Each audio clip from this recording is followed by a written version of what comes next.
Welcome students to the first video on section 4.4 from your text. As we continue our discussion of hypothesis testing, we're going to begin this video here with a question. Anytime someone is doing hypothesis testing, they always start with a research question.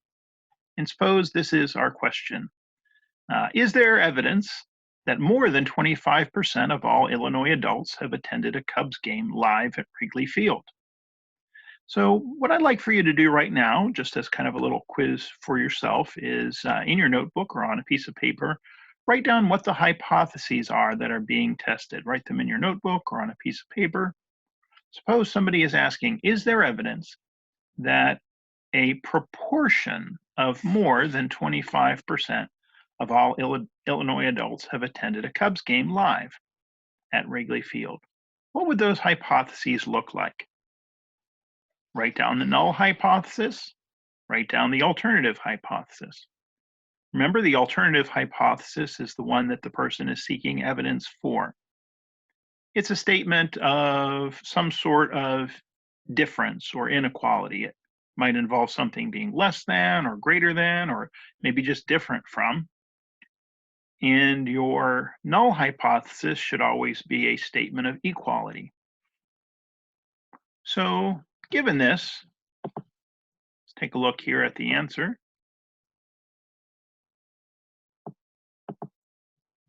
This is what our pair of hypotheses are.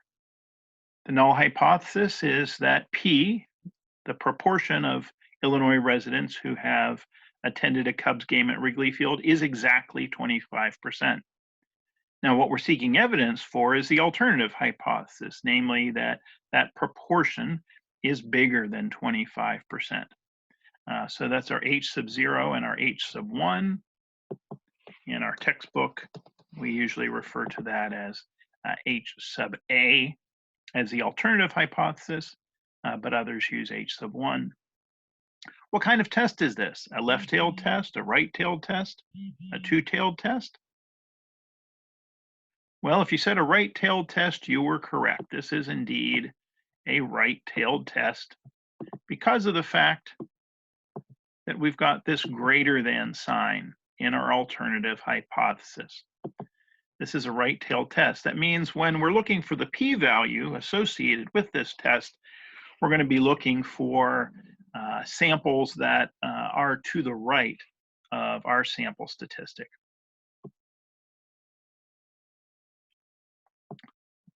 So that's our hypotheses. Now, to test those, we're going to take some data. So suppose that we are able to survey 80 adults, and we find out that in our sample of 80 adults, that 24 of them have been to a Cubs game at Wrigley Field.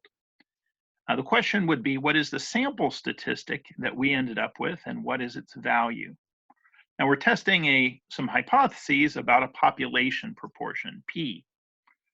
So whenever you're testing hypothesis about a population proportion, then your sample statistic is going to be a sample proportion. And here we had 24 out of 80 in our sample. So our sample proportion, remember we call it p hat. P hat is going to be 24 divided by 80. And that comes out to be 30%, 0.3. That is the results from our research. Now remember, the original question was, is the population proportion bigger than 25%? Now we can't immediately conclude that yes, it's bigger than 25% just because our sample had 30%. For goodness sakes, these are only 80 adults out of all of the adults in Illinois. So the question is the fact that we got 30% significantly larger than 25%, so significantly larger that we think that it could be accounted for by more than just random chance? Because after all, every time you sample, you're going to get different proportions. You're going to have a range of different sample proportions. Is this so different, so much larger than 25% that it would seem to be unusual? That's the question. To do that, we can use StatKey to find a p-value that's associated with our statistic of 30%. So I went ahead and used StatKey and I generated 5,000 samples. I made a randomization distribution based on the assumption that the null hypothesis was true. Suppose that there are exactly 25% of Illinoisans who have been to a Cubs game. Uh, what would we expect to find in samples of size, the size that we had, samples of size 80, uh, if there were indeed 25% of Illinoisans who had been to a Cubs game? Well, when we plot it out, we find this distribution here. All right, most of the samples had sample proportions that were right around 25%, but there's a range of values here. And when we look at our sample proportion of 30%, when we count up the number of samples in the randomization distribution that were as or more unusual than ours, it comes out to 0.188 we see in StatKey. So that's right around 19%. Approximately, we're going to say a p-value of about 0.19 here, if the null hypothesis is true. That's the p-value. And again, that was found by counting up how many of these samples in the randomization distribution were as or more unusual than 30% and dividing it by our number of samples, 5,000. We came out with, the software came out with about 19%. So the question is, what do we do with that now? Suppose we're using a level of significance of 5% for our hypothesis test. What conclusion would we draw here with this p-value of about 0.19? We always have two options. One of the options is to reject the null hypothesis. Here, that would mean concluding that there is sufficient evidence that more than 25% of Illinoisans have been to a game at Wrigley Field. Or we could choose to fail to reject H sub 0. We might think, well, no, we don't have enough evidence to conclude that there's more than 25% that have been to a Cubs game at Wrigley. We might say, well, we're going to just go with the idea that it is 25%. We don't think there's enough evidence that it's more than that. Which of these two would we conclude? If we use a significance level of 5% and our p-value was 19%, what does our decision rule say? Now, if you remember back to section 4.3, here's our answer. Our answer, because that p-value is larger than the significance level, 19% is bigger than 5%. That's going to mean that we fail to reject the null hypothesis here. We decide there is insufficient evidence to conclude that more than 25% of Illinois adults have been to a Cubs game. Anytime that your p-value, and that's the p-value of the test, don't confuse that with the population proportion here. That can be a little dicey. Here, p means the p-value of the test. The p-value of the test, since it was larger than the significance level alpha, we fail to reject the null hypothesis. We don't think we've got enough evidence on the basis of our sample here. There are plenty more samples, according to that distribution before, that would have been more unusual than ours. It wouldn't have been so unusual to get a sample proportion of 30% with samples of just size 80. So that's our conclusion here. We're not going to reject the null hypothesis in this case because the p-value is too large. The question, though, is, could we have made an error by doing that? Is it possible that while we were failing to reject the null hypothesis, is it possible that it really is false, that there really are more than 25% of Illinoisans who have been to a Cubs game, and that we should have rejected the null hypothesis when we didn't? Could we have made an error? Absolutely. It's always possible that we've made an error because remember, we have incomplete information. We only have a sample from the population. So it's always possible that we've reached an incorrect decision since we don't have a full census. Now, in cases like this, where we fail to reject the null hypothesis, what we say is that it's possible that we've made what we call a type 2 error. A type 2 error occurs whenever we fail to reject a false null hypothesis. Let's look at another example of that, of where a type 2 error could come in. Suppose somebody was testing the following hypotheses. Suppose they're testing the hypotheses, the alternative hypothesis that a population mean is under 45, and a null hypothesis that the population mean is 45. We've got these two competing possibilities. This is a left-tailed test. Now, suppose, unbeknownst to the researcher, but known to us, the population mean really is 44. In other words, the alternative hypothesis is true. The population mean really is less than 45 because it's 44. Now, the researcher doesn't know that, and the researcher does some sampling, and they end up getting a p-value of 0.12. Now, that's not a very small p-value. I mean, it's not a huge p-value either, but it's bigger than 5%, and it's even bigger than 10%. It's bigger than typical significance levels that would be chosen for hypothesis tests. So because of the fact that it's bigger than their significance level of, say, 5%, they decide not to reject the null hypothesis because the p-value is larger than the significance level. Well, what have they done? They have just committed a type 2 error because the null hypothesis was false, but they failed to reject it. So in that case, we would say they had made a type 2 error. Type 2 errors, I like to call them conservative errors. When a person refuses to reject a false null hypothesis, they just don't think they have enough information. It's always possible, whenever you fail to reject the null hypothesis, that you might have committed a type 2 error. Let's go back to our original question about the attendance at the Cubs game. And now let's suppose, though, that the researcher takes a larger sample. Remember earlier we had the researcher taking a sample of size 80, and we looked at the randomization distribution that resulted from the null hypothesis for samples of size 80. But now let's suppose that the researcher is taking a larger sample, one that's maybe almost about 4 times larger. They're surveying 300 individuals now. Now, suppose they find that 90 of those 300 individuals had attended a Cubs game. Now, that's a sample proportion of 90 out of 300, and that's 30%. That's exactly the same sample proportion we had earlier. But it's the same sample proportion with a larger sample size.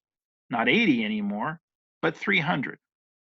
When you create the randomization distribution for the sample proportions, when you assume that the null hypothesis is true, that p is 25%, but you assume that you're doing that with samples of size 300, and you take a look at how those samples are distributed, take a look at our randomization distribution. Again, it's centered right around 25%, which is the value of the parameter in the null hypothesis. But you'll notice here, if you look at the scale here, that it's much less spread out than earlier. Here we have most of the data values, the great majority of the values between 22.5% and 27.5%. Whereas before, if we look at our earlier distribution with the smaller sample size, let's look at the range of values there.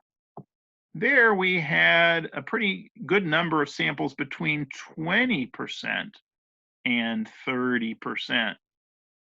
A very large number between 20 and 30%. Whereas here, most of our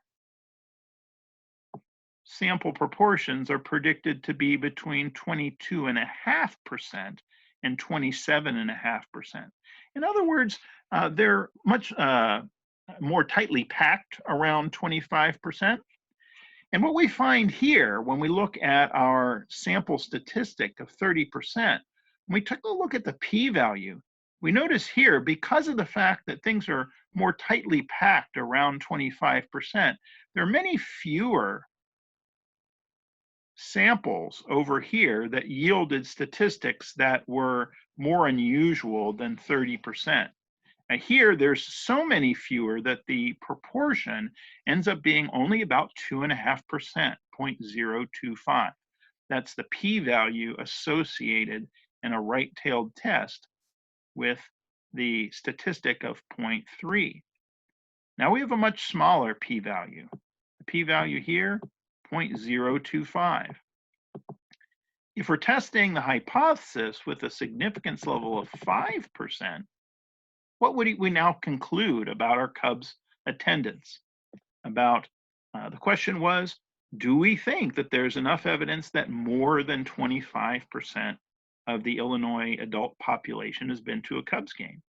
Well, with a p-value of 0.025, that p-value is now smaller than the significance level.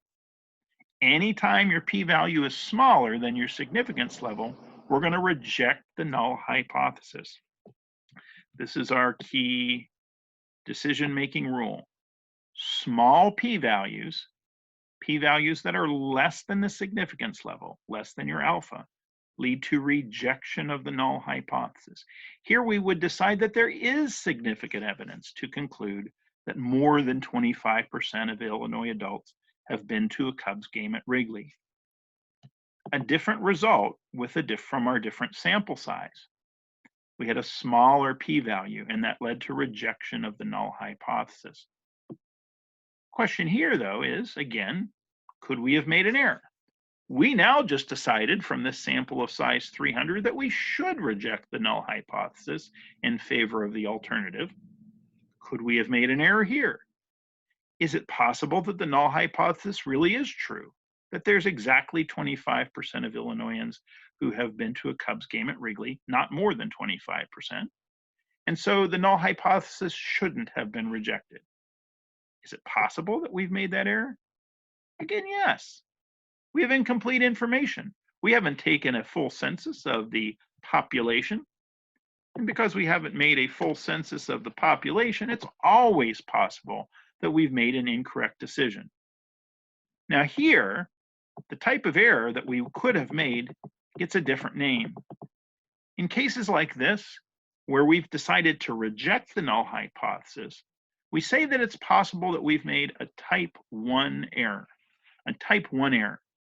Type 1 errors, I like to refer to them as errors of being overly zealous. Whenever you have rejected a null hypothesis that was actually true. Anytime that you reject the null hypothesis, if it really was true, you've made a type 1 error. Now, we never know for sure whether we've done that, but there's always the possibility that that sort of error has been committed whenever you reject a null hypothesis. Here's an important understanding of significance level. Every time you do a hypothesis test, we talk about the significance level of the test. Usually somebody chooses a level like 5% or 1% or 10% to do the test at. What does that represent?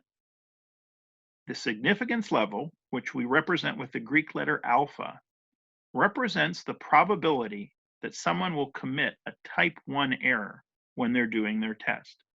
It's the probability that they would incorrectly end up rejecting a true null hypothesis. That's what the significance level of a test represents. For example, suppose you were deciding to perform a hypothesis test at a 5% level of significance, which is probably the most typical level of significance.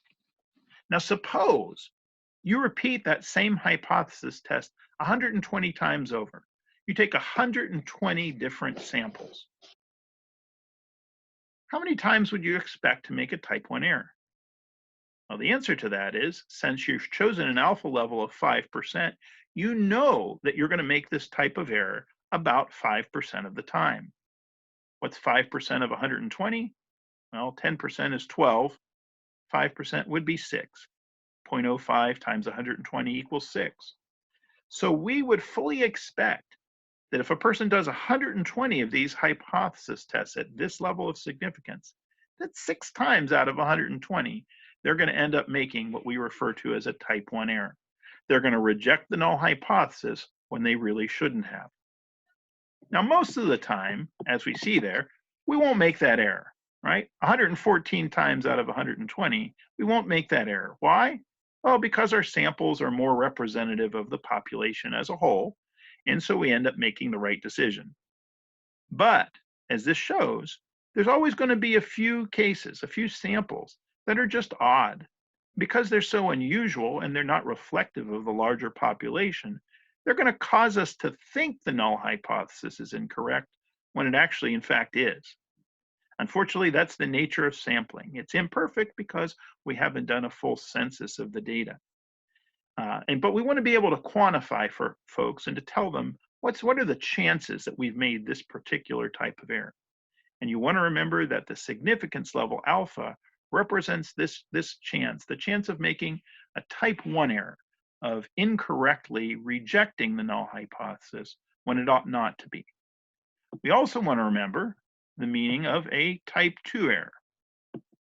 Sometimes we're too conservative.